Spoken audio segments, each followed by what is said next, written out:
L'accident vasculaire cérébral, l'AVC, c'est une urgence absolue, où chaque seconde, littéralement chaque seconde, peut tout changer. Alors, qu'est-ce qui se passe vraiment dans notre cerveau à ce moment-là? Et surtout, qu'est-ce qu'on peut faire? C'est ce qu'on va voir ensemble pour décrypter ce phénomène et savoir comment réagir. 150 000, c'est un chiffre qui donne le vertige, non? Eh bien, c'est le nombre de nouveaux AVC qui surviennent chaque année, rien qu'en France.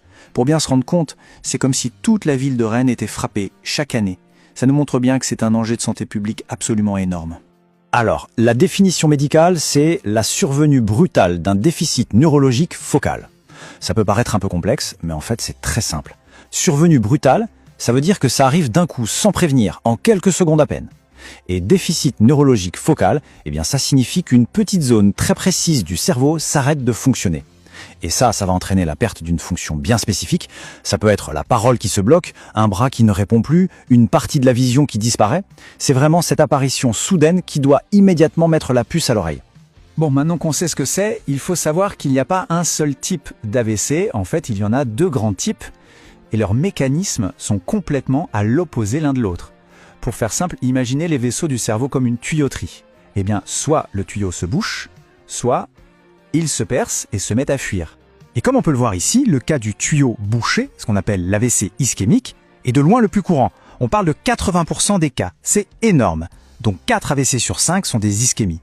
Et vous allez voir, cette distinction entre le tuyau bouché et le tuyau percé, elle est absolument capitale parce que les traitements ne sont pas du tout les mêmes. Ils sont même carrément opposés. Pour résumer, c'est assez simple à comprendre. D'un côté, on a l'AVC ischémique. Un caillot bloque une artère. Le sang ne passe plus. Là, l'urgence absolue, c'est de déboucher cette artère le plus vite possible. De l'autre côté, l'AVC hémorragique. Un vaisseau sanguin se rompt et le sang se répand dans le cerveau, ce qui l'écrase. Là, l'objectif, c'est de stopper l'hémorragie. Vous voyez, deux problèmes totalement différents, mais une seule et même conclusion, c'est une urgence vitale. Alors là, on touche au cœur du problème, à la raison pour laquelle on parle de course contre la montre. Regardez cette image. Au centre, c'est ce qu'on appelle la zone de nécrose. Là, les cellules du cerveau sont déjà mortes. C'est irréversible. Mais ce qui est crucial, c'est ce qu'il y a tout autour, la zone de pénombre. C'est une zone de cerveau qui est en train de souffrir, elle manque d'oxygène, mais elle n'est pas encore morte. Elle est sauvable. Et tout l'enjeu de l'urgence médicale, c'est de sauver cette zone de pénombre avant qu'il ne soit trop tard. Et cette bataille pour sauver la zone de pénombre, elle ne commence pas aux urgences, non. Elle commence bien avant. Elle commence avec la toute première personne qui est témoin des symptômes.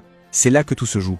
Et heureusement, pour nous aider, il existe un moyen mnémotechnique super simple et vraiment efficace.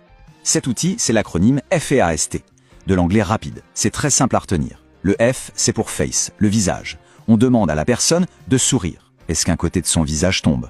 Le A, c'est pour